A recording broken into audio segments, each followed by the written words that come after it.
Yes.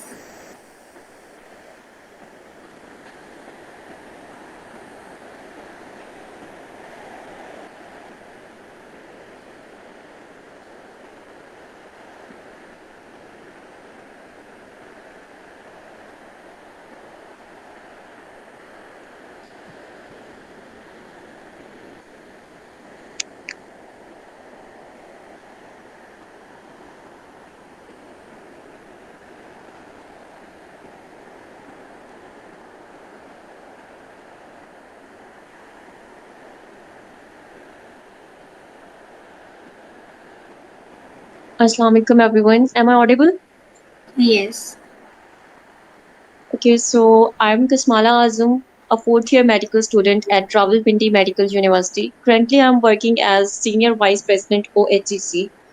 Organization of Health and Economic Collaboration is a student based organization that aims to work for the betterment of the society, and we are currently doing many welfare as well as health and research projects. And today's session is one of the important session in the series of OHCC Health Awareness Campaign, and it's the second last session of this series. The topic for our today's session is how to eat healthy during the times of stress. We all know that our eating habits greatly affect our way of living and our health. It's a famous saying that eating healthy isn't about counting fat, grams, dieting, or cleanliness. It's about eating food untouched from the way we find it in nature in a balanced way. And many of us lack the awareness about what's a balanced diet. So, for that, we have our great speaker, Dr. Amara Arshad, here, who is a nutritionist, and she will be guiding us about what is a balanced diet and how to manage to eat a balanced diet in times of stress so that we can maintain a good, healthy lifestyle. With that, over to you, Ma'am Amara. Okay, thank you so much for inviting me and giving me this opportunity that I can highlight a very important issue that is very, very prevailing nowadays, that is actually stress and health. Today's session, it is a basically awareness session in which we will talk about the stress and the health. We will talk about different scenarios like how what is stress actually, and what causes stress, and how our body reacts to stress, and how our eating habits are associating or incorporating into the stressful life. So today we will discuss what is stress and gut or GIT system, and what is emotional eating, and at the very last we will discuss that how healthy eating is used to fight the stress. आजकल जो जिस तरह का दौर चल रहा है, आई mean जो हमारा डिजिटल लाइफस्टाइल है, natural lifestyle can be is basically now changed into a digital lifestyle. बहुत फास्ट दौर है हमारा, हर कोई जल्दी में है. We are in a hurry, we are that is normal, and stress that is harmful for our body. In normal situations क्या हो रहा होता है, हमारी बॉडी जो होती है जब नॉर्मल फंक्शंस परफॉर्म कर रही होती है, मीन्स कि जितनी भी बॉडी की डिमांड्स होती हैं in the form of calories, in the form of nutrients, they has been fulfilled. हमारी डाइट के थ्रू, हमारा लाइफस्टाइल है, इसके थ्रू हमारी बॉडी में एम्पल अमाउंट में एनर्जी प्रेजेंट होती है, और एम्पल अमाउंट में हमारे बॉडी में न्यूट्रिएंट्स प्रेजेंट होती है. सो नॉर्मल सिचुएशन में हमारी बॉडी में जब ये सिचुएशन है कि there is a balance between the body demands in the form of energy and nutrients, and the resources in the form of nutrients and energy, when there is a balance there is no stress, it is a normal life. At this time we don't know about what is stress. लेकिन stress तब आता है, situation तब आती है जब कोई भी इम्बैलेंस आता है. सपोज हमारी बॉडी जो है इज अ हाईली एक्टिव, उसको वर्क करना पड़ गया, हमारी बॉडी पे कोई स्ट्रेसर्स ने इफेक्ट किया है, हमारी बॉडी की डिमांड्स बढ़ गई हैं in the form of calories, in the form of different nutrients, in the form of antioxidants, in the form of phytochemicals. और हमारी बॉडी में on the other side in demands को फुलफिल करने के लिए रिसोर्सेज कम पड़ गए हैं हमारे पास। हमने अच्छी डाइट नहीं ली, हमने हेल्थफुल डाइट नहीं ली। जिस तरह से हमारा दौर है फास्ट एंड फास्ट, हर कोई वर्किंग सिचुएशन में है, सबके पास इतना टाइम नहीं है कि वो खाना बना सके घर में, कोई गुड एक हेल्दी बैलेंस्ड वे में अपनी डाइट को लेके चल सके। सो हम अपनी बॉडी को वो रिसोर्सेज प्रोवाइड नहीं कर पाते, तो there is a imbalance between demand and the resources. So where there is an imbalance, there is a stress.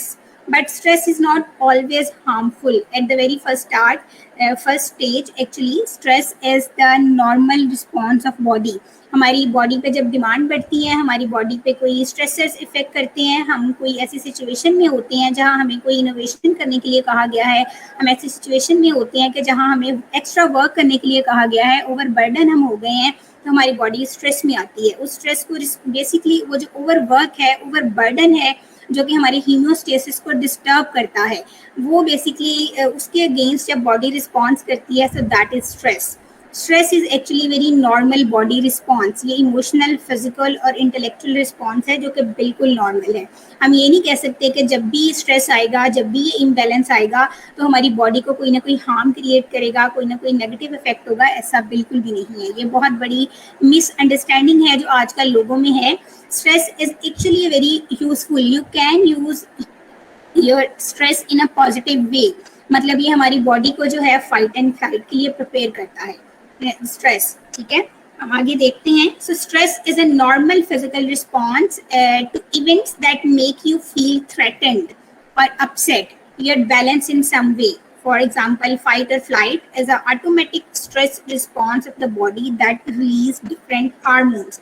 हमारी बॉडी पे जब भी फाइट एंड फ्लाइट की सिचुएशन आती है, जब भी उसको नॉर्मल से हट के कुछ करने को कहा जाता है, तो हम स्ट्रेस फील करते हैं। हमारी बॉडी उस स्ट्रेस को फील करते हुए कुछ हार्मोन्स, कुछ न्यूरोट्रांसमीटर्स रिलीज करती है, जो हमारी बॉडी को बेसिकली पैरासिम्पथेटिक मोड से सिंपथेटिक मोड पर शिफ्ट कर देते हैं। बट इज सिंपथेटिक मोड, हम सिंपथेटिक मोड में बहुत एक्टिव होते हैं, हमारे अंदर एक्स्ट्रा एनर्जी आ जाती है, हम उस सिचुएशन में होते हैं कि हम अपने नॉर्मल वर्क ओवरलोड से ज़्यादा वर्क परफॉर्म कर सकें, हम अपनी एबिलिटीज़ को शो कर सकें। जो नॉर्मल सिचुएशन में हम अपनी एबिलिटीज़ शो नहीं कर रहे होते, वी आर मतलब नॉर्मल में हम रिलैक्स हैं, हमारे अंदर कोई टैलेंट है या हमारे अंदर कोई ऐसा कोई स्किल है हमारे अंदर जिसको नॉर्मली हमें दिखाने का मौका नहीं मिला होता, नॉर्मली हम उसको शो नहीं कर रहे होते। लेकिन stress is the situation, it is your chance, it is your challenge कि आप अपने अंदर के पोटेंशियल को लेके आए, आप दिखाएं कि आप स्ट्रेसफुल सिचुएशन में या आप फाइट एंड फ्लाइट सिचुएशन में कैसा परफॉर्म करते हैं। तो बेसिकली स्ट्रेस एक नॉर्मल वे में देखा जाए तो it is a positive response. ये आपकी एनर्जीज बढ़ाता है, आपको आपके स्किल्स को शो अप करने का एक चांस है। But on the other hand stress is not always positive. Sometime ऐसा होता है कि स्ट्रेस हमारी हम बहुत ज़्यादा खुद पे सवार कर लेते हैं। समटाइम ऐसा होता है कि हमारी body is not that healthy, हमने अपना लाइफस्टाइल ऐसा अडॉप्ट किया होता है कि हम स्ट्रेस के लिए हमारी बॉडी प्रिपेयर नहीं होती। उस टाइम पे डेफिनेटली हमारी बॉडी पे स्ट्रेस के बहुत नेगेटिव इफेक्ट होते हैं। फॉर एग्जांपल हमारी हेल्थ इफेक्ट होती है, हमारा मूड स्विंग्स आते हैं, कुछ लोगों को गुस्सा जल्दी आता है, मूड में उतार चढ़ाव आता है, हमारी productivity at work and at study level in the academic performance, हमारी प्रोडक्टिविटी नैरो डाउन हो जाती है, हमारे रिलेशनशिप्स में प्रॉब्लम्स आती हैं, समटाइम बहुत हार्श हो जाते हैं लाइक दैट, और ओवरऑल क्वालिटी ऑफ वर्क हमारा जो है वो इफेक्ट हो रहा होता है। So that is the two domains basically कि when the stress is normal and you have to respond normally, and when the stress is out of your homeostasis, when the stress is out of your stamina, तब जाके हमारी body जो है वो stress को बहुत negatively लेती है। और डेफिनेटली इसमें बहुत सारे फैक्टर्स इन्वॉल्व हैं स्ट्रेस में, वो हम देखेंगे। सबसे पहले हम देखते हैं कि स्ट्रेस की टाइप्स क्या हैं, कितनी तरह का स्ट्रेस है। एक्यूट स्ट्रेस और क्रोनिक स्ट्रेस। एक्यूट मतलब कोई भी चीज़ जो सडन हो, शॉर्ट स्पैन के लिए हो। इसमें ये है कि कोई सपोज एक स्टूडेंट है, स्टूडेंट की लाइफ में एक्यूट स्ट्रेस आता रहता है, जैसे उसके एग्जाम्स आ जाते हैं, कोई उसको असाइनमेंट मिल जाती है, कोई प्रेजेंटेशन मिल जाती है, कुछ स्टूडेंट्स मास्टर के होते हैं तो उनको कोई प्रोजेक्ट्स वगैरह मिल जाते हैं। So at that time short duration के लिए वो स्ट्रेस में आ जाता है, उसकी बॉडी जो है वो स्ट्रेसफुली रिस्पॉन्स करती है, वो इमोशनली जो है वो डिस्टर्बेंस होती है, उसको फिजिकली कुछ स्ट्रेसर्स जो होते हैं उस पर इफेक्ट करते हैं। सो that is actually the acute stress. On the other hand chronic stress क्या होता है, जब हम ये हमने देखा है, आपने इसको विटनेस किया होगा क्रोनिक स्ट्रेस को at work place. For example, और if you are in a long run relationship, for example husband wife हैं, या हमारे घर पे हमारे सिबलिंग्स हैं, या हमारे दूसरे फैमिली मेम्बर्स हैं उनके साथ, या फिर हमारे रिलेशनशिप में, उसके अलावा वर्क प्लेस में जब आप काम कर रहे होते हैं तो एक कंटिन्यूस स्ट्रेस होता है जो आप पे होता है। फॉर एग्जांपल वर्क प्लेस का स्ट्रेस आपको पता ही होगा कि कंटिन्यूसली आप पे प्रेशर होता है कि innovate, do something innovative and do your work on time. I mean sometime you are even asked to do the extra work other than your abilities. So that situation continuously causing the stress. It means कि आप अब से नहीं, आप काफ़ी देर से, जब से आप उस सिचुएशन में इंडल्ज हैं, आप स्ट्रेस्ड हैं।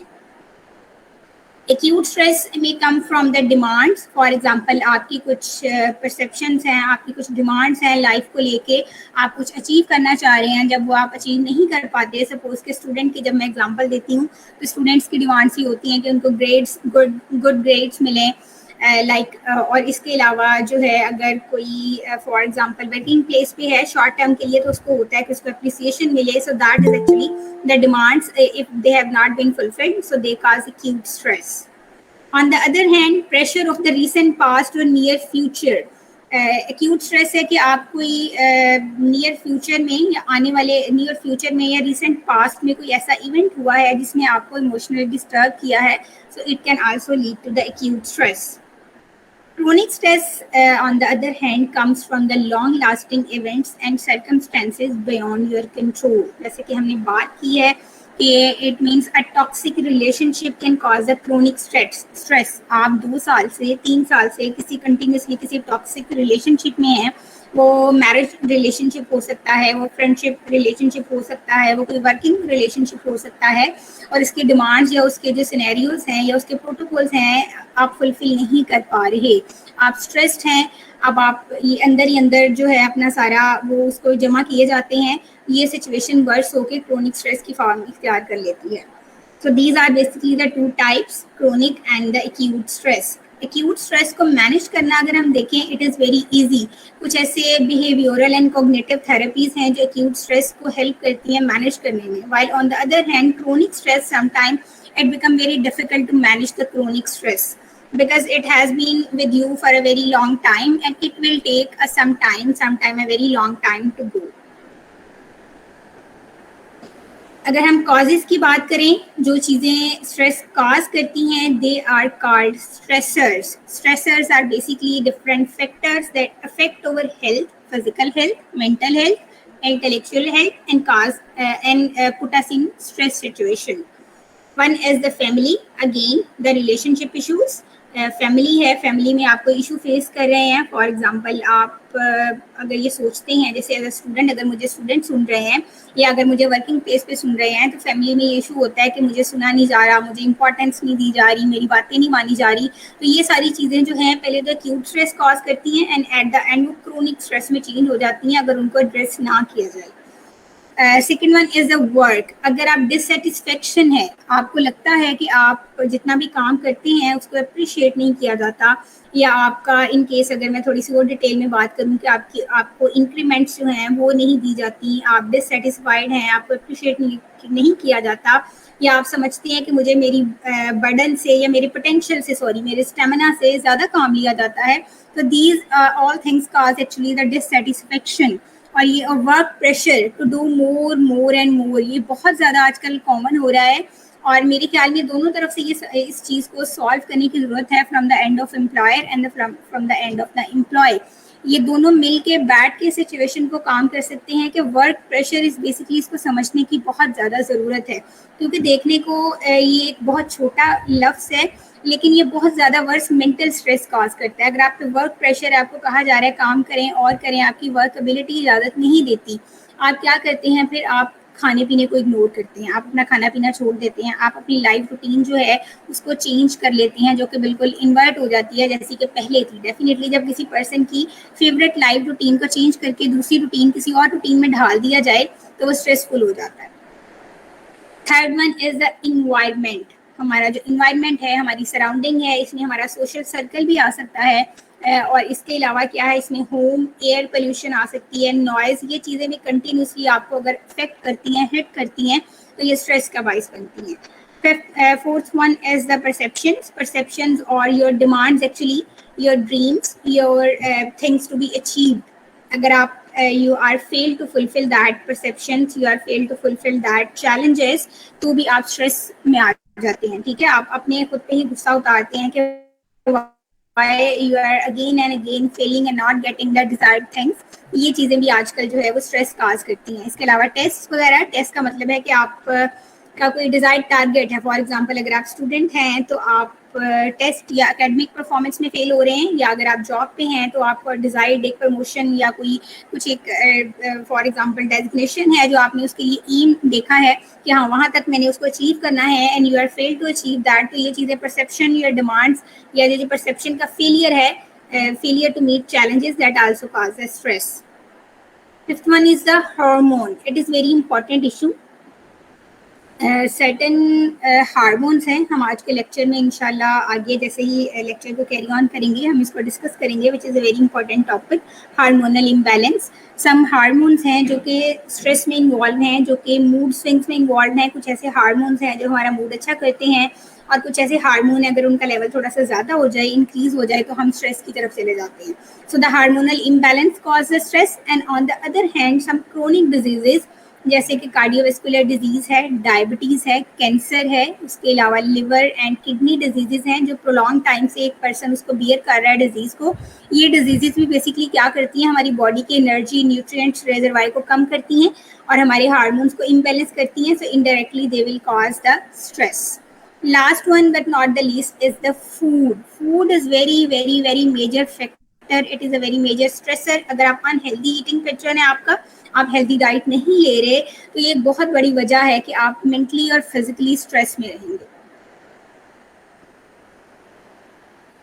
How do your body or how do you respond to stress? 3 तरह के responses होते हैं जो हमारी बॉडी बताते हैं खुद हम एक इंडिविजुअल स्ट्रेस के अगेंस्ट respond करता है. For example, if you are I mean in tackling with the stress, so you can respond in the way of foot on the gas, you can respond on the other hand foot on the brake, or you may also respond in the form of foot on both.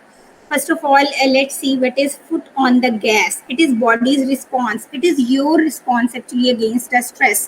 It is called agitated stress response, in which a person become overly emotional and unable to sit still. कुछ persons ऐसे होते हैं जिन पे stress आता है तो वो ज़्यादा मोटिवेटेड हो जाते हैं, ज़्यादा हाइपर हो जाते हैं, वो एक हाइप क्रिएट करते हैं. खुद भी एजिटेटेड होते हैं और साथ वालों को भी एजिटेटेड कर देते हैं. मतलब खुद तो स्ट्रेस में होते हैं लेकिन साथ वालों को भी स्ट्रेसफुल फील करवाते हैं. सो that is actually the response. It means कि आपको समझ नहीं आ रही, आप स्ट्रेस में हैं, आप पे किसी ना किसी किस्म का कोई स्ट्रेस है. पीछे जो हमने फैक्टर्स डिस्कस किए हैं इनमें से कोई भी फैक्टर को आप एक्सपीरियंस कर रहे हैं, उसकी वजह से स्ट्रेस है, तो you can be agitated. Agitated stress response में आप ओवरली इमोशनल हो जाते हैं. आपको पता नहीं चलता कि मैं रिस्पॉन्स कैसे करूँ, कि मैं चीज़ें आप ठीक करने के बजाय और ज़्यादा चीज़ें ख़राब कर देते हैं. सेकेंड रिस्पॉन्स, कुछ पर्सन ऐसे होते हैं जो फुट ऑन द ब्रेक की फॉर्म में रिस्पॉन्स करते हैं स्ट्रेस को. It is a depressed stress response, shut down, space out, show very little energy. On the other hand, कुछ लोग ऐसे होते हैं जब उन पे स्ट्रेस की सिचुएशन आती है, whenever they experience stress, they become very silent. वो चुप हो जाते हैं, स्पेस आउट हो जाते हैं, अलग हो जाते हैं, खुद को अलग कर लेते हैं और बहुत लिटिल एनर्जी वो शो करते हैं. They are not agitated at all. So this is also one of the responses of stress. Last one is the foot on both. इसमें ये होता है कि हम दोनों तरह के रिस्पॉन्स शो करते हैं.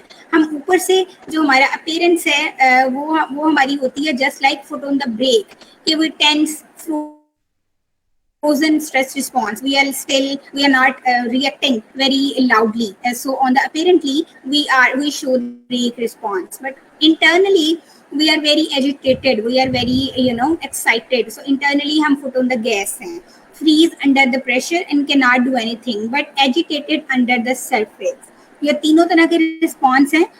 आपने कभी कोई स्ट्रेस सिचुएशन को एक्सपीरियंस किया है तो इन तीनों में से डेफिनेटली किसी न किसी एक रिस्पॉन्स को आपने शो किया होगा. या तो आप बिल्कुल जो है वो मोटिवेटेड हो गए, बिल्कुल ज़्यादा ओवर एक्साइटेड हो गए और चीज़ों को सही करने के बजाय ख़राब किया आपने, या फिर हो सकता है कि आपने जो है आप बिल्कुल स्टिल साइलेंट हो गए, स्पेस आउट हो गए, आपने खुद को दूसरों से अलग कर लिया. तो this can be also the option. Now second point हमारा था stress and digestive system, the gut brain connection, इसको गट ब्रेन एक्सेस भी बोलते हैं. It is very important topic. आजकल की जो रिसर्च है, specifically research in nutrition, advanced research in nutrition is showing that there is a severe relationship between the stress and digestive system, because there is a nervous we all know that our central nervous system in the brain, it is basically controlling all over the body. It is controlling all the reactions, it is controlling all the functions in the body, it is controlling all the organ functions actually. So the research says that there is a linkage between a nervous system, that part of nervous system that is controlling digestive system. So that part is also actually handling the stress. So there is a deep linkage between the stress and our gut, GIT system. And we also know that the food, the healthy diet, it is also linked to our digestive system. So there is a link, there is an interconnection between the stress, between the digestive system, and between the food. Effect of stress on gut or gastrointestinal tract. Gastrointestinal tract is basically our gastric system. Prolonged stress can disrupt the digestive system, irritating the large intestine and causing diarrhea, constipation, cramping, bloating.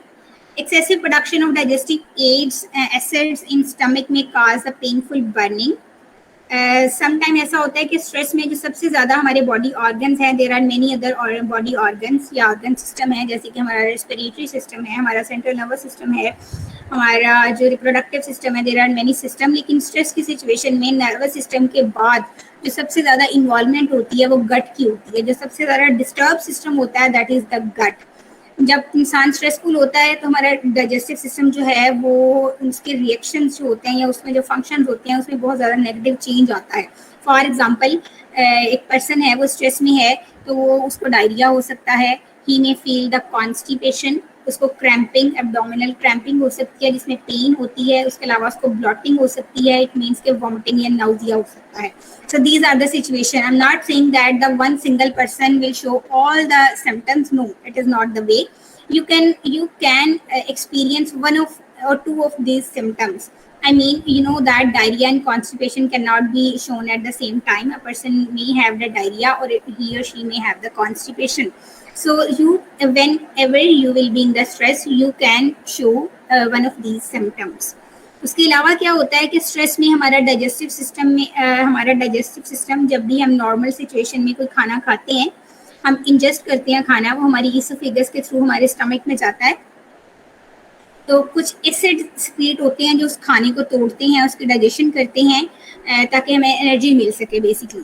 लेकिन ऐसा होता है naturally क्या किया है, naturally एक balance, एक standard amount रखी है एसिड्स की कि इतने ही एसिड सिक्रीट होंगे. अगर बहुत ज़्यादा अमाउंट में एसिड सिक्रीट होता है हमारे स्टमक में तो ये हमारी स्टमक के इंटरनल वॉल को डैमेज कर सकता है, जिससे पेप्टिक अल्सर और इरिटेबल बाउल सिंड्रोम जो है ये इसके सिम्टम्स शो होते हैं. मीन्स कि अगर बहुत ज़्यादा हमारी बॉडी एसिड सिक्रीट करेगी तो वो इंटरनल वॉल को डैमेज करेगा, जो हमारी इंटेस्टाइन की इंटरनल वॉल है, अंदरूनी लेयर जिसको बोलते हैं, और जो हमारे स्टमक की अंदरूनी लेयर है उसको डिस्टर्ब करेगा. सो स्ट्रेस की सिचुएशन में होता है कि डाइजेस्टिव एसिड की सिक्रीशन बहुत ज़्यादा बढ़ जाती है डेफिनेटली. तो जो क्रोनिक स्ट्रेस होता है इसकी बहुत बड़ी एक क्या कह लें वर्स्ट फॉर्म पेप्टिक अल्सर की फॉर्म में शो होती है या इरिटेबल बाउल सिंड्रोम की फॉर्म में शो होती है. कुछ लोग जो बहुत अरसे से स्ट्रेस में हैं, वो मेंटल स्ट्रेस है या फिजिकल स्ट्रेस है, तो उन लोगों को देर आर चांसेस कि उनको पेप्टिक अल्सर हो इन नियर फ्यूचर या फिर वो इरिटेबल बाउल सिंड्रोम को एक्सपीरियंस करें. So this is actually the link, it is a physiology कि स्ट्रेस क्या करता है. हमारी बॉडी में दो सिस्टम्स होते हैं, one is the parasympathetic nervous system, another one is the sympathetic nervous system. Parasympathetic nervous system क्या करता है, ये हमारी बॉडी का नॉर्मल वे में लेके चलता है. जैसे हम बिल्कुल रिलैक्स हैं, नॉर्मल हैं, हम क्या कर रहे हैं, हम बैठे हैं, अच्छा हमारा सेडेंटरी लाइफस्टाइल है, हम बैठे हैं, खाना भी खा रहे हैं और डाइजेस्ट हो रहा है with the passage of time, slowly हमारी सारी एक्टिविटीज़ परफॉर्म हो रही हैं, हमारी किडनीज क्या कर रही हैं, एक्सक्रीट कर रही हैं नाइट्रोजनस वेस्ट, उसके अलावा हमारा लिवर डिटॉक्सिफाई कर रहा है. मतलब नॉर्मल सिचुएशन में हम पैरासिम्पैथेटिक मोड में होते हैं, स्लो एंड स्टेडी, और हमारी बॉडी के सिस्टम फंक्शन जो है वो परफॉर्म होते हैं. लेकिन whenever we are in a stress situation, हमारा नर्वस सिस्टम क्या करता है, सिंपैथेटिक नर्वस सिस्टम को एक्टिव कर देता है। सिंपैथेटिक नर्वस सिस्टम बेसिकली जो रिस्पॉन्स देता है उसको फाइट एंड फ्लाइट बोलते हैं, कि हम जो है हमारा पैरासिम्पैथेटिक नर्वस सिस्टम तब नैरो डाउन हो जाता है, हम सिंपैथेटिक मोड में आ जाते हैं, हमारी बॉडी ओवरली एक्टिव हो जाती है। अब सिंपैथेटिक नर्वस सिस्टम में क्या होता है कि जो सारा जो गट होती है, हमारा जीआईटी ट्रैक होती है, ये सबसे ज़्यादा अफेक्टेड होता है कि इस हमें जो गट के फंक्शन, डाइजेस्टिव फंक्शन डिस्टर्ब हो जाती हैं, bloating, pain, bowel movement problems हम शो करते हैं। उसके अलावा सिंपैथेटिक नर्वस सिस्टम जब एक्टिव होता है तो हमें कुछ साइकोलॉजिकल इश्यूज आते हैं, जैसे एंग्जाइटी और नेगेटिव मूड। इसीलिए कहा जाता है कि स्ट्रेस जो है वो नेगेटिव मूड कॉज करता है। अगर स्ट्रेस को हम ओवरली एक्टिव स्ट्रेस है, हम उसको नॉर्मल तरीके से मैनेज नहीं कर पा रहे, तो वही स्ट्रेस हमें मूड स्विंग कॉज करता है, नेगेटिव मूड कॉज करता है। So why it cause the negative mood? Because of the activation of the sympathetic nervous system. ये कुछ वार्निंग साइंस हैं स्ट्रेस के, कि आपको कैसे पता चलेगा कि you are in a stress condition. कुछ कोग्निटिव साइंस होते हैं, जैसे कि मेमोरी प्रॉब्लम आ जाती है, आप भूलना स्टार्ट हो जाती है। आपको, आप अगर ये अंदाज़ा लगाना चाहते हैं कि आप स्ट्रेस में हैं, लेकिन how you can identify that you are in a stress situation so that you can tackle it. So there are some symptoms के कोग्निटिव सिम्टम है, मेमोरी प्रॉब्लम्स आ जाती हैं, डिफिकल्टी इन कंसंट्रेटिंग, आप कंसंट्रेट नहीं कर पाते, ध्यान नहीं दे पाते। स्टूडेंट्स हैं तो वो कंसंट्रेशन नहीं शो कर पाते टुवर्ड्स स्टडीज। अगर आप वर्किंग पर्सन हैं तो आप अपने वर्क के ऊपर कंसंट्रेट नहीं कर पाते। Poor judgement, anxious thoughts and constant worry. कुछ फिजिकल साइंस हैं, for example aches body ache, pain, diarrhoea, constipation, chest pain etcetera. उसके अलावा कुछ इमोशनल आपके साइंस हैं। इमोशनली आप कुछ फैक्टर्स या कुछ एक्टिविटीज जो हैं आप शो करती हैं, जिससे पता चलता है कि oh you this person is in a stress. For example, you become agitated, you become unable to relax, moodiness, mood swings आ जाते हैं, शॉर्ट टेम्पर्ड, इरिटेबल, डिप्रेशन आ जाता है, अनहैप्पीनेस, फीलिंग ओवरवेल्म्ड। ओवरवेल्म्ड का मतलब है ओवर एक्साइटेड होना। ओवर एक्साइटेशन में हमें पता नहीं चलता कि हम रिस्पॉन्स क्या करें। बिहेवियरल चेंजेस आती हैं, जैसे कि ईटिंग मोर और less, sleeping too much, too little, neglecting responsibilities, using alcohol, cigarette, drugs, nervous habits like nail biting। अगर कोई नेल बाइट करता है, फॉर एग्जाम्पल, आप अक्सर लोगों को मैंने देखा है कि कुछ लोग ड्रामा देख रहे होते हैं अपना फेवरेट, या कोई टॉक शो देख रहे होते हैं, even they are involve in some kind of watching social media, तो वो नेल बाइट करते हैं। Nail bite is also a kind of stress, कि आप जो सिचुएशन बेसिकली जो सिचुएशन आप देख रहे हैं, जो सोशल मीडिया पे जो भी शो आप देख रहे हैं, आप उसमें इतने इन्वॉल्व हैं कि अंदर जो भी स्ट्रेसफुल सिचुएशन चल रही है, आप उसको अपने ऊपर खुद फील करते हैं personally. So you became stressed. Okay, third one हमारा पार्ट है emotional eating. Emotional eating is very much linked with the stress. Stress में क्या करते हैं, एक होता है हेल्दी ईटिंग, वो हम देखेंगे अपने फोर्थ पार्ट में, that what is healthy eating and how it can help to manage the stress situation. And a worse situation is basically the emotional eating. जब आप स्ट्रेस में होते हैं तो आप कभी भी हेल्दी ईटिंग नहीं करते, यू कैन डू और you will do the emotional eating. So it's very important to differentiate between the healthy eating and the emotional eating. So it is basically emotion and eating, a worst combination. Effect of stress on eating. Stress has two effects. एक जो moderate stress होता है, जिसको हम acute stress कहते हैं, वो क्या करता है, वो हमें इन्वॉल्व करता है in emotional eating. So the moderate और the acute stress can be resulted into the emotional eating, while on the other hand the severe stress can cause the appetite to shut down।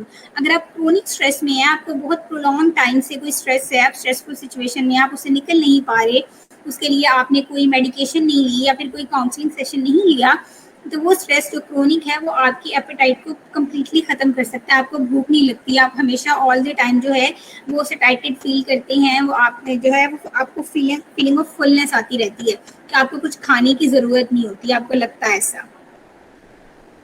Effect of stress on eating. Okay, foods does more than filling our stomach. It also satisfies feeling. खाना जो होता है वो सिर्फ stomach को fill करने के लिए नहीं होता, बल्कि ये आपकी ये जो हंगर की और एपेटाइट की फीलिंग्स होती हैं, इनको सेटिस्फाई करने के लिए भी होता है। Emotional eating is eating for reasons other than hunger. जो इमोशनल ईटिंग है, जो इमोशन में की जाती है, क्योंकि उस टाइम पे आपके देखे सर्टेन, फॉर एग्जांपल हम एक एग्जांपल के साथ इसको प्रोसीड करते हैं। आपके एग्जाम्स हैं, मैं इसलिए बात कर रही हूँ क्योंकि शायद मेरे सुनने वाले ज़्यादा स्टूडेंट्स जो इस एज में होते हैं वो स्टूडेंट्स होते हैं, and they are unable to bear और tackle the stress.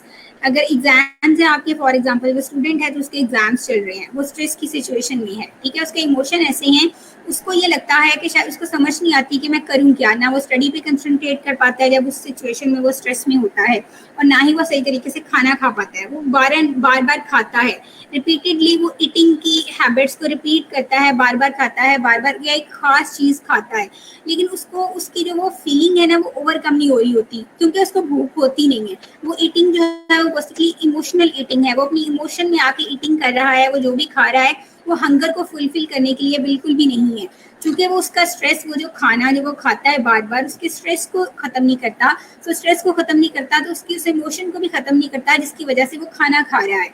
So emotional eating is eating for reasons other than hunger. One of its distinguishing characteristics is that we are focused on a particular food, which is a comfort food.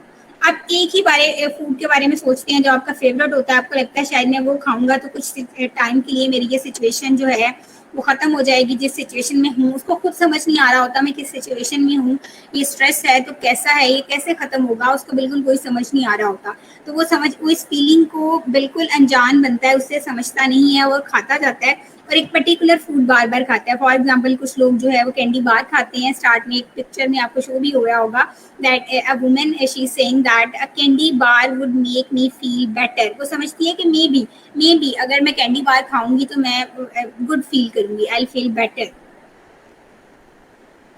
Stress and eating a vicious cycle, it is a cycle basically, and ये repeat होता रहता है। Vicious cycle basically एक ऐसा cycle है, आपने देखा होगा। इसके अलावा विशियस साइकिल जैसे हंगर साइकिल है, साइकिल ऑफ मैल न्यूट्रिशन है, so is the case with the stress and eating. It is a vicious cycle जो चलता रहता है रेपिटेशन में। एक इवेंट जो होता है वो दूसरे इवेंट में की तरफ लीड करता है, दूसरा इवेंट तीसरे इवेंट की तरफ लीड करता है, एंड सो ऑन। ये साइकिल चलता रहता है। हाँ, जब तक आप इस साइकिल को किसी न किसी जगह पे, किसी न किसी पॉइंट पे खुद ब्रेक नहीं करते, it can never ever be break down by itself.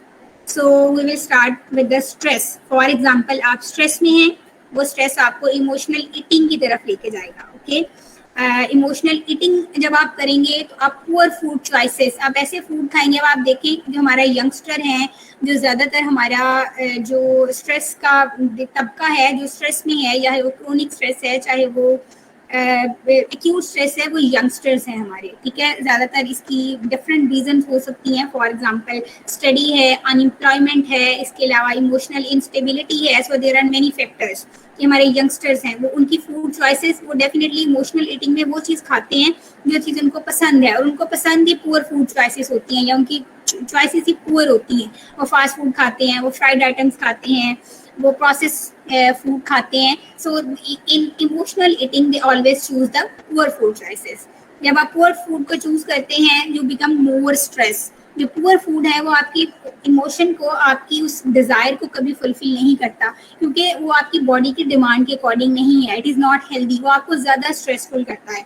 और जब आप ज़्यादा स्ट्रेस में हो जाते हैं तो आप और ज़्यादा इमोशनल ईटिंग करते हैं, और ज़्यादा पुअर फूड्स खाते हैं, और वो अगेन स्ट्रेस की तरफ लीड करता है। मतलब ये एक साइकिल है जो साइड बाय साइड चलता जाता है। इसको जब किसी भी पॉइंट पे आप खुद नहीं तोड़ते, आप खुद ब्रेक नहीं करते इस साइकिल को, ये साइकिल कभी भी खुद से ब्रेक नहीं होता। आप देखिए किसी भी सिचुएशन में, किसी भी लेवल पे आप इसको ब्रेक कर सकते हैं। फॉर एग्जाम्पल स्ट्रेस है, you can manage stress by on. आप मेडिकेशन से, आप काउंसलिंग से, आप हेल्दी डाइट से स्ट्रेस को कम करते हैं तो ये साइकिल ब्रेक हो जाएगा। इमोशनल ईटिंग अगर है तो आप इमोशनल ईटिंग नहीं करते, आप हेल्दी फूड चॉइसेस की तरफ जाते हैं, आप हेल्दी फूड्स लेते हैं, तो भी ये साइकिल ब्रेक हो सकता है। So it's your own effort to break this cycle. Otherwise ये ऐसा विशियस साइकिल है जो एक दफ़ा इसमें आ जाता है, वो विदाउट एनी इंटरनल और एक्सटर्नल एफर्ट वो इस साइकिल से निकल नहीं पाता। अब बहुत ज़्यादा इंपॉर्टेंट पॉइंट में डिस्कस करने वाली हूँ। अब आपने पढ़ा होगा, आप देख रहे हैं, आपने सुना होगा, बल्कि आप कब से सुन रहे हैं अगर आप इसमें इन्वॉल्व है प्रेजेंटेशन में, कि हंगर इमोशनल ईटिंग की मैं बात कर रही हूँ, हंगर की बात कर रही हूँ कि इमोशनल ईटिंग में भी आपका कुछ खाने को दिल चाहता है, आपका दिल करता है कि आप कुछ खाएं। अच्छा ठीक है, लेकिन ऑन द अदर हैंड एक फिजियोलॉजिकल या फिजिकल नेचुरल हंगर भी होती है। ये वो हंगर है जब हमारी बॉडी को बिल्कुल वाकई ही एनर्जी की ज़रूरत है, हमारी बॉडी को वाकई ही न्यूट्रिएंट्स की ज़रूरत है। तो कब हमें पता चलेगा कि हमें भूख लग रही है या हमारा कुछ खाने को दिल चाह रहा है? हम कैसे डिफ्रेंशिएट कर पाएंगे कि आया it is a emotional hunger और इट इज़ अ फिजियोलॉजिकल और फिजिकल हंगर? सो कुछ करेक्टरिस्टिक्स हैं, कुछ पॉइंट्स हैं जो कि डिफ्रेंशिएट करते हैं between these two hunger types. अगर वो इमोशनल हंगर है तो ऑनसेट इज सडन, आपको जल्दी से भूख लगेगी। फॉर एग्जांपल आप बैठे हैं, कोई काम कर रहे हैं, तो आपको जल्दी से फौरन से फटाफट से भूख लगेगी, ठीक है। उसके बाद क्या होगा? Eating to fill void and not because your stomach is empty and you crave for specific food.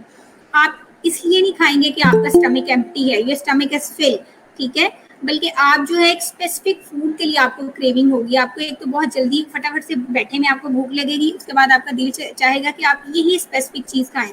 For example pizza है, फॉर एग्जाम्पल बर्गर है, so you want to eat that specific thing, not other than that. Need to be satisfied instantly with the food you crave. और आपका दिल चाहेगा कि आपकी ये जो हंगर है या ये जो एक डिज़ायर है, इट कैन बी और it will be fulfilled instantly, suddenly. उसी टाइम पे आपका दिल करेगा कि आ जाए आपके सामने बर्गर बस। You may keep eating even you are full to satisfy an emotional need. आप खाते जाएंगे, आप रुकेंगे नहीं, बजाय इसके कि आपको एक नेचुरल हंगर होती है, उसको भी हम देखते हैं। On the other hand emotional eating में आप खाते जाएंगे, आप रुकते नहीं है, कोई ब्रेक पॉइंट नहीं होता। अदरवाइज बॉडी में एक नेचुरल सिग्नल्स होते हैं, जब एक नेचुरल वे में आप स्ट्रेस नहीं होते, एक हेल्दी लाइफस्टाइल गुजारते हैं, आपको भूख लगती है, आप खाना खाते हैं, जब आपका स्टमक फुलफिल हो जाता है, सैटिस्फाइटी लेवल पे आप आ जाते हैं, तो आपका ब्रेन सिग्नल देता है, यू कैन फील दैट कि आप, आपकी बॉडी कहती है कि स्टॉप ईटिंग, आपका ब्रेन कहता है स्टॉप ईटिंग, और आप स्टॉप कर देती हैं ईटिंग को, ठीक है। लेकिन इमोशनल ईटिंग में ऐसा नहीं होता। इमोशंस में हम खाते जाते हैं, रुकते नहीं हैं, ओवर ईटिंग कर लेते हैं। Can leave behind feelings of guilt, और बाद में जब आप किसी पॉइंट पे रुकते हैं, उसके बाद सिर्फ गिल्ट होता है, आई मीन कि आपको गिल्ट होता है, पछतावा होता है कि मैंने ये सब किया। ऑन द अदर हैंड हम देखते हैं कि एक फिजिकल फिजियोलॉजिकल एक नॉर्मल हंगर जिसमें वाकई ही बॉडी को खाने की जरूरत है, वो क्या होती है, उसके सिग्नल्स क्या होते हैं, उसके चेक पॉइंट्स क्या होते हैं।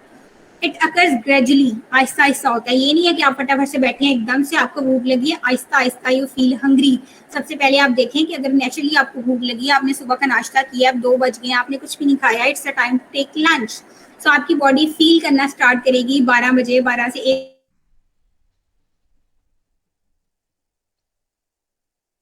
बजे। उसके बाद you are actually hungry, the stomach is empty and you are open to options. इसमें एक यही डिफरेंस है, the basic difference you need to understand कि इसमें आपके पास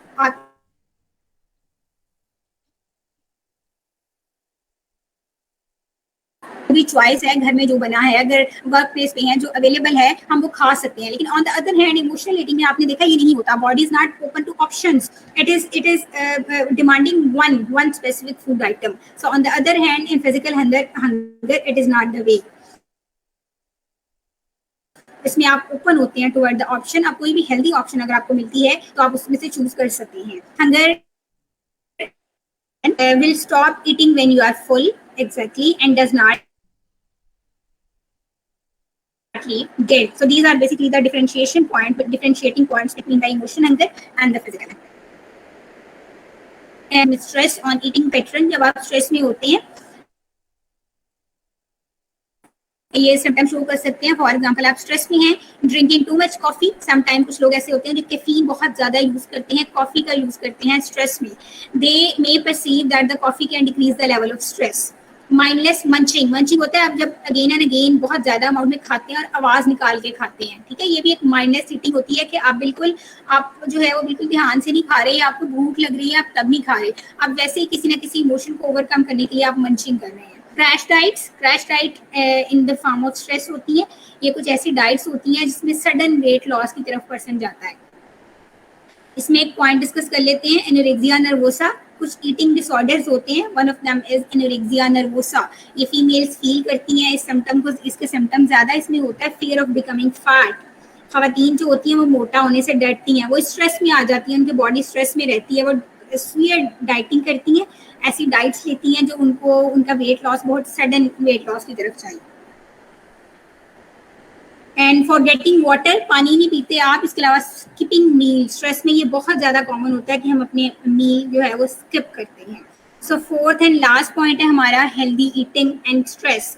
हम कैसी ईटिंग कर सकते हैं, हमारा बेसिकली हम स्ट्रेस की सिचुएशन में क्या खा सकते हैं, कौन सी ऐसे फूड्स हैं, कौन सी ऐसी डाइट है जो हम स्ट्रेस जो स्ट्रेस को नलीफाई करती है, स्ट्रेस के सिम्टम्स को रिमूव करती है और हमें हेल्दी बनाती है। It is very important point and it is the last point of our presentation. Healthy eating and stress, uncovering the links between food, nervous system, and behavior. Healthy eating wouldn't get rid of stress in your life, but will help you respond well to stress. It is very important quote to understand, very important quote. कुछ लोग कहते हैं कि अच्छा healthy eating है, हम stress में हैं, हेल्दी ईटिंग हम खा रहे हैं लेकिन स्ट्रेस कम नहीं हो रहा। भाई healthy eating itself stress कम नहीं करती। ऐसा नहीं है कि आपने फ्रूट्स खा लिए, वेजिटेबल्स खा लिए और कुछ हेल्दी कार्बोहाइड्रेट्स ले लिए, प्रोटीन की सोर्सेज ले लिए तो आपका स्ट्रेस कम हो गया, ऐसा नहीं है। हेल्दी ईटिंग इट सेल्फ आपका स्ट्रेस कम नहीं करती, बल्कि हेल्दी ईटिंग आपकी बॉडी को स्ट्रेस काबिल बनाती है कि वो स्ट्रेस को कॉप कर सके, स्ट्रेस को अच्छे से रिस्पॉन्ड कर सके, आपकी बॉडी को स्ट्रॉन्ग बनाती है, आपके न्यूट्रिएंट्स एनर्जी के रिजर्वायर को फुलफिल करती है ताकि आपकी बॉडी इस स्ट्रेस में अच्छे से रिस्पॉन्ड कर सके, वो स्ट्रेस को टैकल कर सके। So that is the difference, you need to understand this difference. There is a linkage between whenever we talk about the diet and the stress, we have to understand this connection. There is a deeper connection between the brain, between the food and the mood. कुछ neurotransmitters हैं brain से release होते हैं। Neurotransmitters basically कुछ ये transmission के लिए होते हैं, सिग्नलिंग के लिए होते हैं, एक तरह से बातचीत के लिए होते हैं। जो हमारा ब्रेन है, ब्रेन जो आप जैसे हम दूसरे से कम्युनिकेट कैसे करते हैं, बोल के, आवाज से, तो brain don't have the language और brain can not speak actually, and how the brain can communicate with the other organ of the body with the help of some signaling molecules, the neurotransmitters. Brain जो है वो body के functions को एक control करता है इन the form of neurotransmitters. कुछ neurotransmitters हैं serotonin, dopamine, norepinephrine, acetylcholine. The level and activity of these compounds are sensitive to dietary composition and pattern. ये जो न्यूरोट्रांसमीटर्स हैं बहुत ज़्यादा इन्वॉल्व हैं हमारे गुड मूड में। हमारा मूड कैसा है, हमारे मूड स्विंग्स को ओवरकम, जब हमारी बॉडी में ये वाले न्यूरोट्रांसमीटर एम्पल अमाउंट में होते हैं, बैलेंस अमाउंट में होते हैं, हमारी बॉडी जो है वो in a good mood, body और हमारा खुद इमोशनली हम we are in a good mood. हमारी बॉडी को जितनी न्यूट्रिशनल रिक्वायरमेंट्स हैं वो फुलफिल हो रही होती है, हमारा मूड अच्छा होता है, ठीक है, हमारे होमियोस्टेसिस की सिचुएशन में हम होते हैं। और ये जो न्यूरोट्रांसमीटर्स हैं इनकी लेवल बैलेंसिंग में और इनका लेवल अप्स एंड डाउन होने में diet is very important, diet is very critical.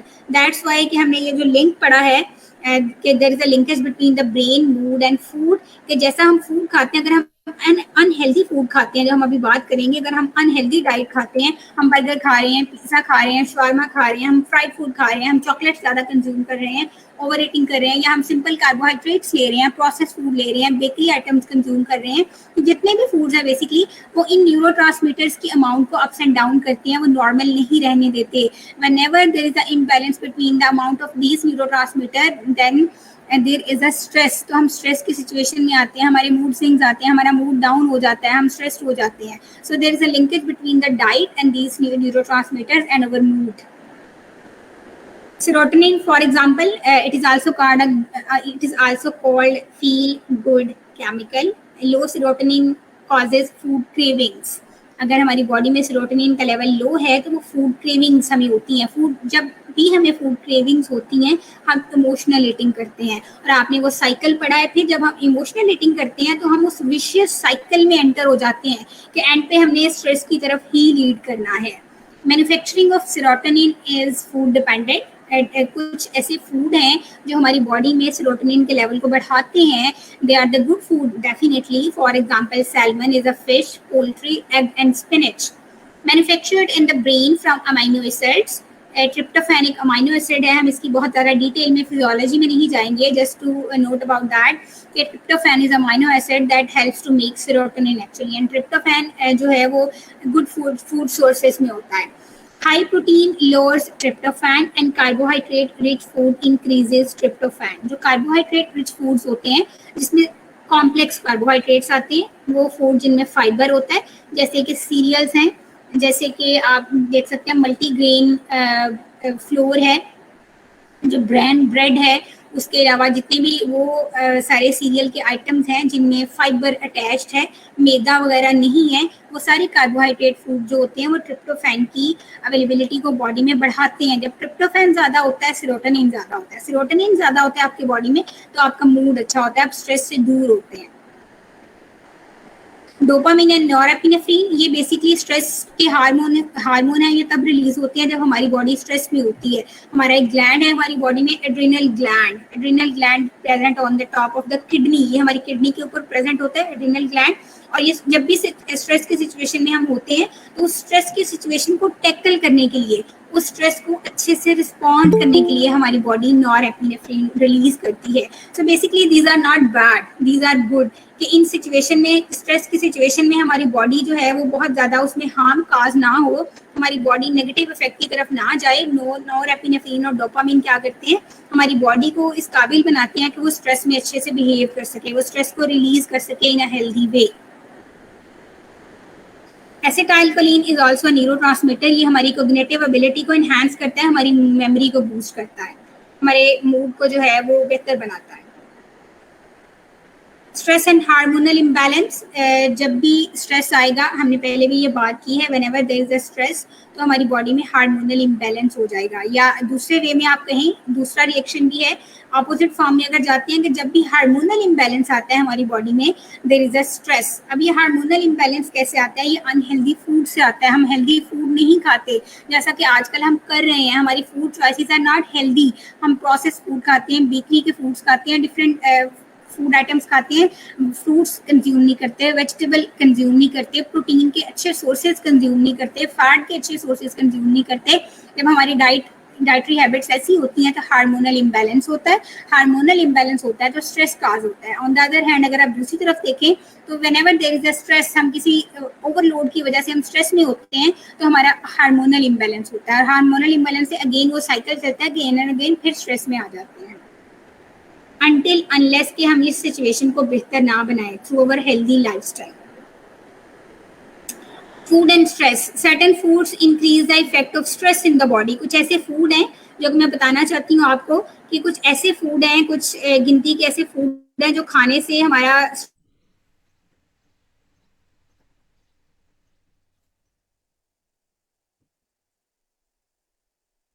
raise our heart rate, they can raise our blood pressure, they can also raise or imbalance our hormonal level। उसके अलावा हमारा जो transmission है, हमारा जो communication है between the brain and other organ, इसको भी लॉस कर देते हैं, इस कम्युनिकेशन को लिमिट कर देते हैं। कुछ ऐसे फूड्स होते हैं इनमें, जैसे कि नेचुरली अकरिंग एलिमेंट्स होते हैं हमारे फूड में, कैफीन है जो चाय वगैरह में होती है, शुगर है जो हमारी बेकरी प्रोडक्ट्स में होती है, कन्फेक्शनरी में होती है, उसके अलावा फैट है जो हम फ्राइड आइटम्स खाते हैं, और विटामिन एंड मिनरल्स हैं कुछ, अगर ज़्यादा एक्सेसिव अमाउंट में हम लेते हैं तो they can lead to the stress.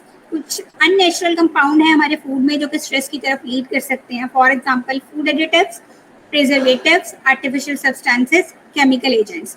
तो ये वो फूड एलिमेंट्स हैं हमारी डाइट के अंदर, ये वो चीज़ें हैं, ये वो कंपाउंड केमिकल हैं जो स्ट्रेस की तरफ लीड कर सकते हैं।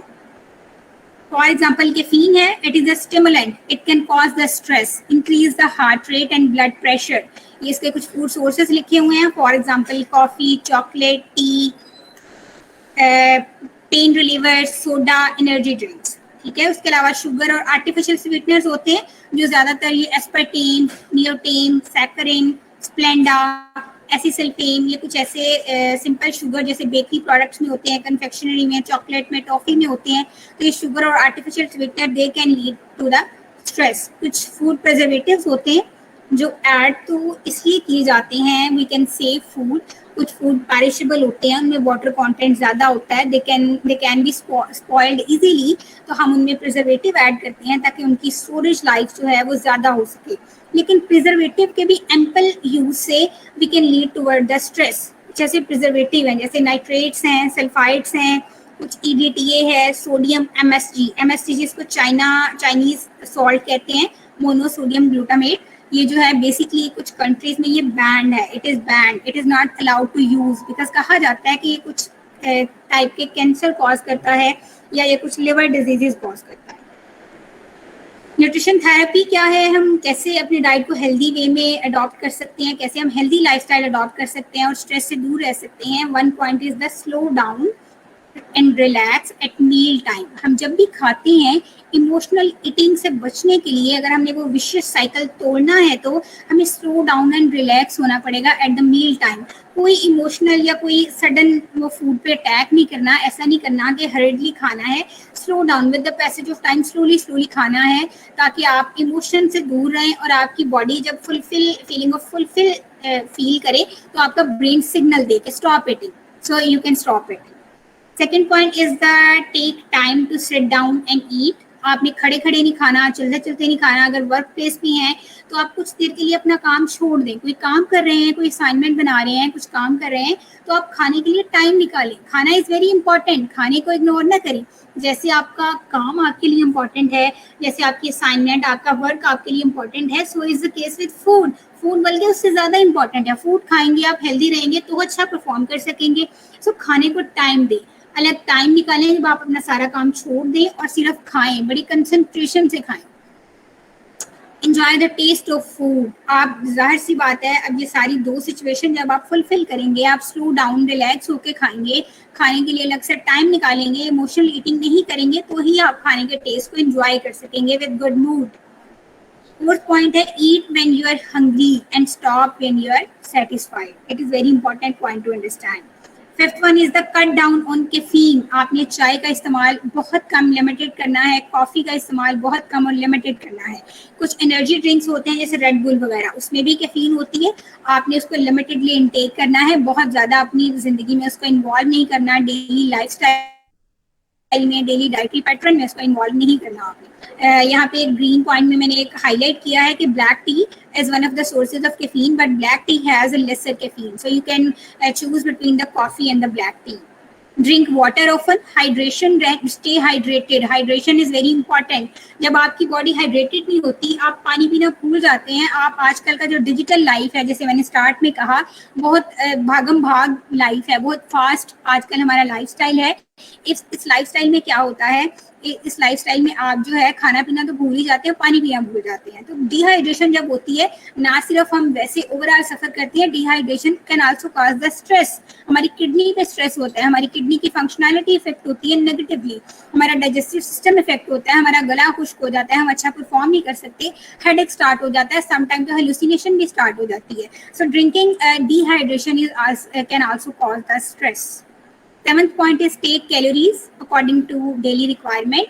आपने ओवर ईटिंग नहीं करनी, आपकी जितनी कैलोरी रिक्वायरमेंट है, आप किसी अच्छे से डाइटिशियन को विजिट करें नियर बाय, जो भी आपकी असेस में है, आप डाइटिशियन को विजिट करें, आप उससे डाइट प्लान बनाएं, आप उससे पूछें कि अच्छा, आप उसको अपनी न्यूट्रिशनल स्टेटस बताएं, आप बताएं कि मेरी हाइट ये है, वेट ये है और मेरी एज ये है, इसके अकॉर्डिंग आप मुझे बताएं कि मेरी बॉडी की नीड कितनी है कैलोरीज डेली बेसिस पे, उसके अकॉर्डिंग जो है आप खाना खाएं। फॉर एग्जाम्पल, किसी पर्सन की नीड जो है वो 2000 कैलोरीज पर डे है and he is taking 3000 to 4000 calories per day, तो definitely he can lead toward the obesity. पहले ओवरवेट होगा, ओबेसिटी आएगी, और ओबेसिटी तो इटसेल्फ एक mother of the many diseases, one of them is stress. So अपनी बॉडी के अकॉर्डिंग, जितनी बॉडी को नीड है उसके अकॉर्डिंग न्यूट्रिशनल वैल्यू आपकी होनी चाहिए खाने की, उसके अकॉर्डिंग आपने एनर्जी लेनी है, उतनी ही कैलोरीज लेनी है।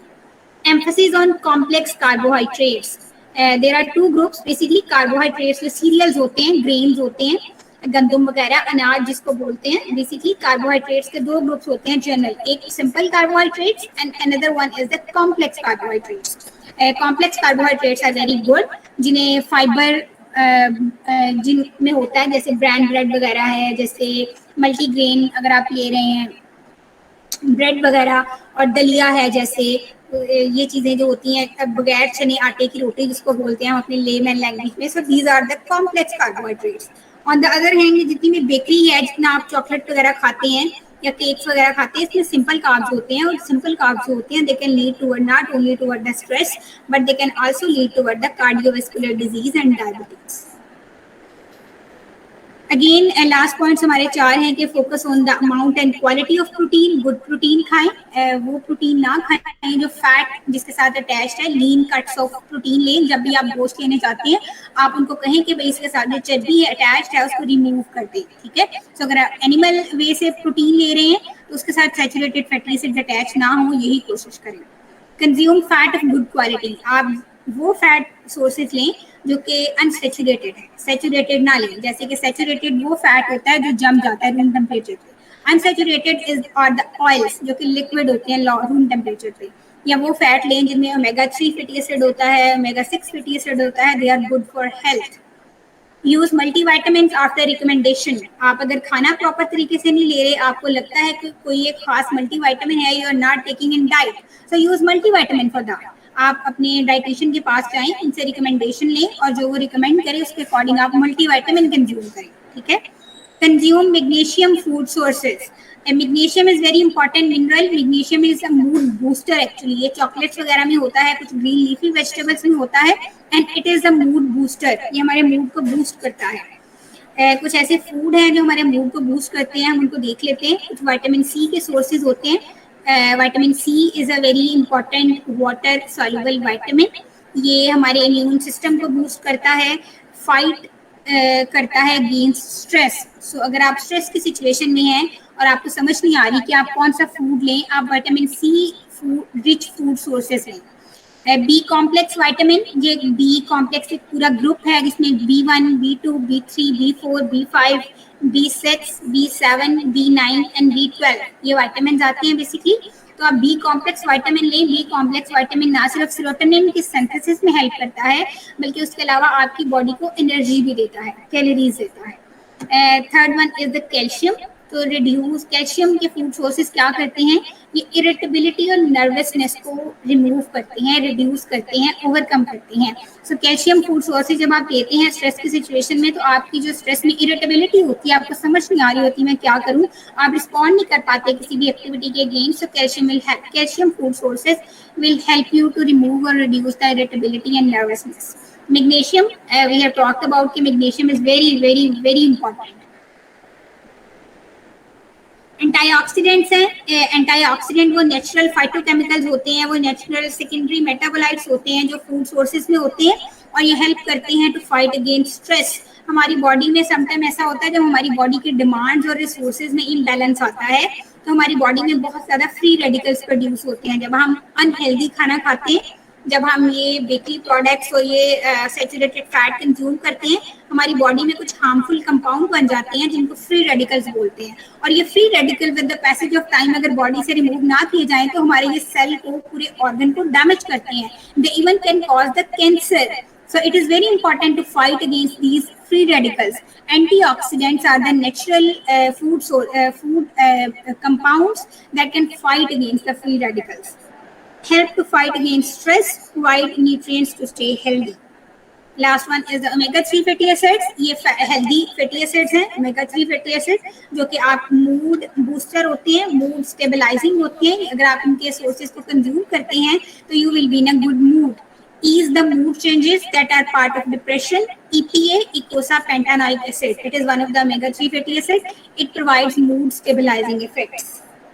ये कुछ फूड सोर्सेज हैं जो हमने डिस्कस किया ऑलरेडी कि विटामिन सी ही हमें किन किन फूड सोर्सेज से मिल सकता है। फॉर एग्जांपल विटामिन सी, चूंकि जो खट्टी चीजें होती हैं, जो तुर्श चीजें होती हैं, जिनको सोरनेस बोलते हैं, सोर थिंग्स टेस्ट, ये उनमें होता है। जैसे कि ये विटामिन सी गोवा में भी होता है, विटामिन सी सिट्रस फ्रूट्स में होता है, स्ट्रॉबेरीज में, टमाटोज में होता है। बी कॉम्प्लेक्स हमें ज्यादातर एनिमल सोर्सेज से मिलता है, जो गोश्त होता है, सी फूड्स होते हैं, या गोश्त की जो लिवर, किडनी, एग, मिल्क, मतलब एनिमल जो प्रोडक्ट्स होती हैं, डेयरी की प्रोडक्ट्स होती हैं, एनिमल प्रोडक्ट्स होती हैं, उनसे हमें विटामिन बी कॉम्प्लेक्स जो है वो मिल सकता है। कैल्शियम के फूड सोर्सेज आपको पता है, डेयरी है, दूध है, इसके अलावा योगर्ट, अगर आप चीज कंज्यूम करते हैं, कैल्शियम फोर्टिफाइड कुछ प्रोडक्ट्स हैं जो मार्केट में अवेलेबल हैं। इसके अलावा सी फूड है, सी फूड में भी टोफू जो है, it one kind of fish, इसमें भी कैल्शियम की एम्पल अमाउंट होती है। Magnesium is present in pumpkin seeds, almonds, dry roasted, spinach में होता है, कैश्यू नट्स में होता है मैग्नीशियम, उसके अलावा पीनट्स वगैरह में होता है। ओमेगा 3 के फूड सोर्सेज बेसिकली ओमेगा 3 होते हैं जो अनसैचुरेटेड या पोली अनसैचुरेटेड फैटी एसिड्स हैं, ज़्यादातर सी फूड्स में होते हैं। कुछ फिश होती है, फिश ऑयल्स होते हैं, फिश जैसे कि सैल्मन है, मैकरल है, टूना, हेरिंग, सार्डिन, ये सारी जो फिशेज हैं, इनमें ओमेगा 3 एम्पल अमाउंट में प्रेजेंट होता है। कुछ लोग जो सी फूड नहीं खा सकते, उनकी असेस नहीं होती इकोनॉमिक या फिजिकल असेस, वो क्या करते हैं, वो ओमेगा 3 के सप्लीमेंट्स लेते हैं, but they should consume the supplements after the recommendation of their dietitian. Antioxidant के डिफरेंट सोर्सेज हैं, जैसे कुछ लीफी वेजिटेबल्स हैं, artichoke, cabbage, asparagus, avocados, beetroot, radish, lettuce, so these are the sources. Last but not the least, exercise and good sleep is very important to reduce the stress. Exercise क्या करती है?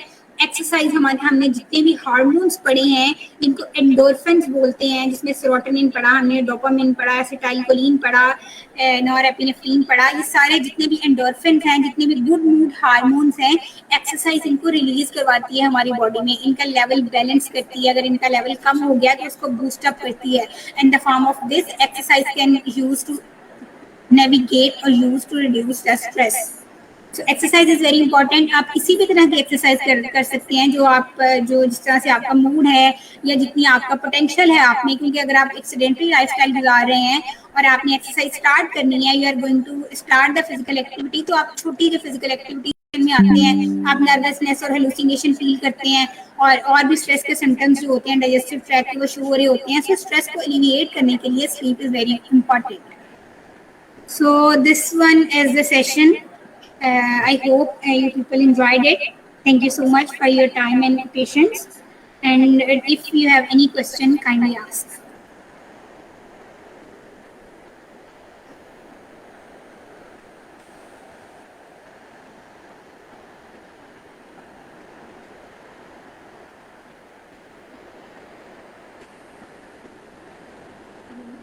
Thank you so much for your precious time. Okay, let's start with the question answer session. First, we have a question: does skipping meal have any association with depression? I'm sorry, there is a voice issue. Actually, आवाज नहीं आ रही. थोड़ा सा. Am I audible? Yes.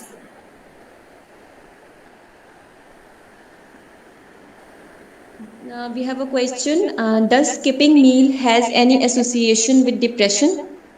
Yes, it has a very sphere linkage. There is a sphere linkage. There is definitely a linkage between the skipping meal and depression. आपने हमने एक vicious cycle पढ़ा है अभी. अगर आपने if you want to, हमने जो vicious cycle पढ़ा है एक, जिसमें stress क्या cause करता है? Stress basically cause करता है emotional eating, और इमोशनल ईटिंग फूड चॉइसेस के साथ लिंक है. और इसके साथ स्ट्रेस में आप क्या करते हैं? आप मील स्किप करते हैं, आप डिहाइड्रेटेड रहते हैं, आप मील स्किप करते हैं. और जब अगर आप ये पूछ रही हैं कि क्या स्किपिंग मील डिप्रेशन कॉज करता है, तो स्किपिंग मील में ये होता है आपकी बॉडी जो है वो एम्पल अमाउंट में वो न्यूट्रिएंट्स, वो एनर्जी गेट नहीं कर पा रही होती. Body is not getting the ample amount of nutrients and energy.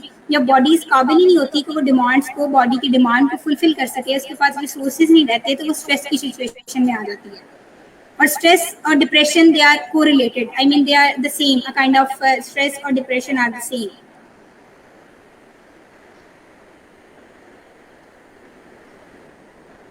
Okay. Next, we have a question. What to eat in times when you know you are full, but still that desire to eat arrives? Okay, that's a very good question actually.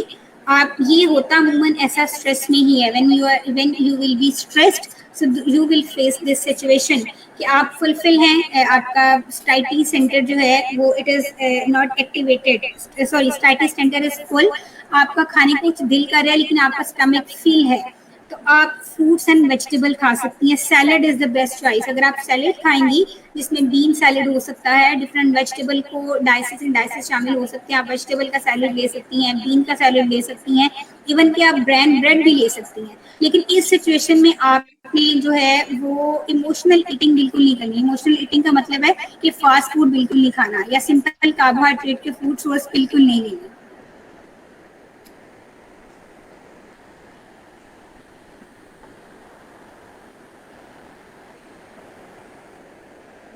Next, we have a question. What can be a good diet in prof days for a medical student for productive performance? What can be a good diet? Okay, सबसे पहले अगर आप कोई भी student है, अगर वो medical student हैं या आया वो जो है वो कोई भी किसी भी डिग्री से रिलेटेड स्टूडेंट्स हैं, a good diet plan is very important. ठीक है, अगर आपको नहीं पता कि आप देखिए कोई भी स्टूडेंट है, चलिए आप मेडिकल स्टूडेंट की बात करते हैं, they remain very busy in studying all the time. ठीक है, उनपे एक अलग तरह का डिप्रेशन होता है, वो अलग तरह की एंजाइटी होती है, specially near the exams. They don't know what to eat. अगर आप एक डाइटिशियन के पास जाते हैं, थोड़ा सा टाइम स्पेयर अगर आपके पास है, आप एक डाइटिशियन के पास जाते हैं, अपनी सिचुएशन के अकॉर्डिंग आप डाइट प्लान लेते हैं, it will be very good. और अगर जनरली आपको मैं बताऊं कि आप क्या खा सकते हैं, सबसे पहले तो आपने क्या करना है, अपने मेजर मील को स्किप नहीं करना। स्टूडेंट्स क्या कर रहे होते हैं, स्टूडेंट्स मेजर मील को स्किप कर रहे होते हैं। मेजर मील क्या होते हैं, ब्रेकफास्ट, लंच एंड डिनर। अगर आप 3 मेजर मील ले रहे हैं और इसके अलावा आप स्नैक्स में कुछ भी ले रहे हैं तो इट इज़ इनफ। अब आप मेजर मील में क्या ले रहे हैं, फॉर एग्जाम्पल अगर ब्रेकफास्ट है, सिंपली अगर देखा जाए आप ब्रेकफास्ट में एग जरूर लें, क्योंकि एग में प्रोटीन होती है and that is very very important. आप एक ब्रांड ब्रेड ले रहे हैं, साथ में एग ले लें। आप चपाती ले रहे हैं, साथ में एग ले लें। योगर्ट ले लें साथ में, और फ्रूट जूस ले लें, it is enough. And for lunch, lunch में आप चपाती के साथ कोई भी सालन ले सकते हैं, मीट ले सकते हैं, अगर मीट गोश्त बना हुआ है या कोई दाल बनी हुई है, फिश बनी हुई है, तो कुछ भी आप चपाती के साथ ले सकते हैं। ऑन द अदर हैंड, अगर राइस आपको खाने को दिल चाह रहा है और राइस अवेलेबल ही राइस है, ठीक है, we have to also look at the availability. अगर अवेलेबिलिटी ही राइस है तो राइस आपने ऐसे लेने हैं कि आपकी एक जो प्लेट होती है ना, प्लेट को आपने 4 पार्ट्स में, क्वार्टर मतलब 4 पार्ट्स में आपने डिवाइड कर लेना है। उस प्लेट का जो एक हिस्सा होगा 1/4 उसमें राइस ऐड करने हैं, और जो दूसरा हिस्सा होगा उसका 1/4 उसमें आपने क्या ऐड करना है, दाल या कोई भी सालन ऐड करना है। और बाकी जो 2 हिस्से होंगे उसमें आपने सैलेड ऐड करना है, vegetable salad. So you can take the rice in this form. और रात को आप क्या ले सकते हैं, रात को ये अल्टरनेटिव हो सकता है कि अगर आपने दोपहर में राइस ली है तो रात को चपाती के साथ सालन ले सकते हैं। अगर आपने दोपहर में चपाती ली है तो रात को राइस ले सकते हैं, ठीक है। तो this can be very easily can be followed by medical student.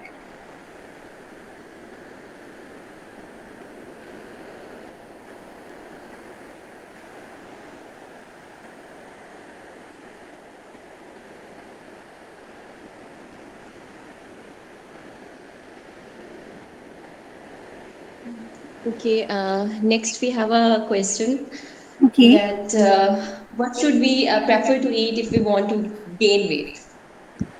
I'm sorry, actually you're not audible. मुझे बहुत कम आवाज आ रही है। We have a question that what should we prefer to eat if we want to gain weight? If you want to gain weight, what should be preferred?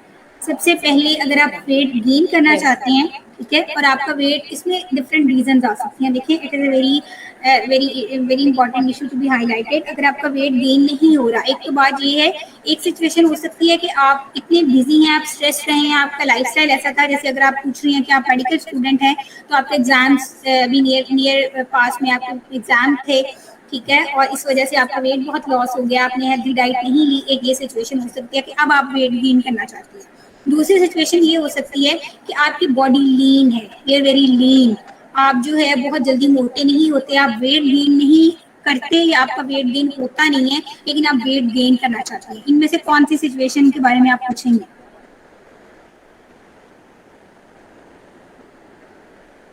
इनमें से आपकी situation, मतलब आप जो है अगर अपने लिए पूछ रही हैं कि आपका वेट लॉस हुआ है पास में किसी वजह से, या आप शुरू से ही आपकी बॉडी लीन है और वेट गेन हो ही नहीं रहा, because these are 2 different situations. Actually, it was a question from the participant, so I don't know the exact scenario. Okay okay, in both scenarios I will explain the both scenarios. अगर एक situation ये है, for example, कि आपका wait जो है वो recently किसी ना किसी वजह से वेट लॉस हुआ है and you are now want to put the weight, इस सिचुएशन में आप हेल्दी डाइट अगर लेना स्टार्ट करेंगे, क्योंकि आपका वेट लॉस इसलिए हुआ था because you are not taking the healthy diet. अगर आप एक हेल्दी वे में डाइट को लेके चलेंगे अपनी कैलोरीज के अकॉर्डिंग, सपोज सबसे पहले तो अपना बीएमआई कैलकुलेट करें, उसके बाद अपना बीएमआर कैलकुलेट करें, आप देखें कि आपकी कैलोरी रिक्वायरमेंट क्या है। सपोज आपकी कैलोरी रिक्वायरमेंट 2000 है और आप अंडर वेट हैं, आप क्या करेंगी, सपोज कि आपकी कैलोरी बीएमआर आया है 1500 and you are now under weight, आप क्या करें, आप उसमें 500 कैलोरीज ऐड करें, वो बन जाएंगे 2000 कैलोरीज के अकॉर्डिंग आप अपनी डाइट रखें पूरे दिन की, कि आपने अपने पूरे दिन में 2000 कैलोरीज जो है वो लेनी है फूड सोर्सेज से, और तब यू कैन गेन वेट। अब 2000 कैलोरीज में फूड कौन से होने चाहिए? In order to gain weight, protein food sources are very important. For example, आप मिल्क शेक ले सकती हैं, आप इसके अलावा प्रोटीन सोर्सेज मीट ले सकती हैं, सी फूड ले सकती हैं, नट्स आर वेरी इंपॉर्टेंट, जैसे खजूर है, डेट्स, इसके अलावा कैशू नट, जितने भी नट्स हैं आप इनको दूध के साथ भी ले सकती हैं, आप इनको वैसे भी कंज्यूम कर सकती हैं. So these foods including meat, including sea food, including the milk shakes, including the nuts, these foods can help you to gain weight. But on the other hand अगर आप लीन हैं और आपका वेट गेन ही नहीं हो रहा, तो इस सिचुएशन में आप क्या करेंगी? इस सिचुएशन में आप you have to take your medical test first, क्योंकि कुछ पर्सन्स को जो है वो थायराइड का इशू होता है, तो पहले उनका थायराइड का इशू सॉल्व होता है तो उसके बाद वो डाइट पे आते हैं.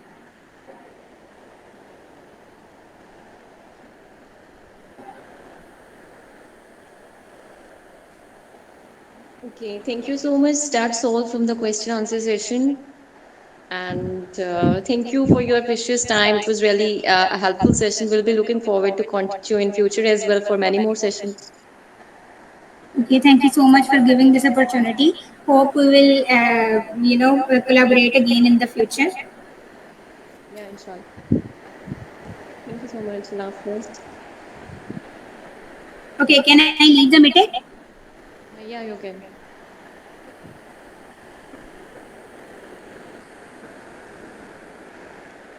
Can I leave the meeting? Yes, sure.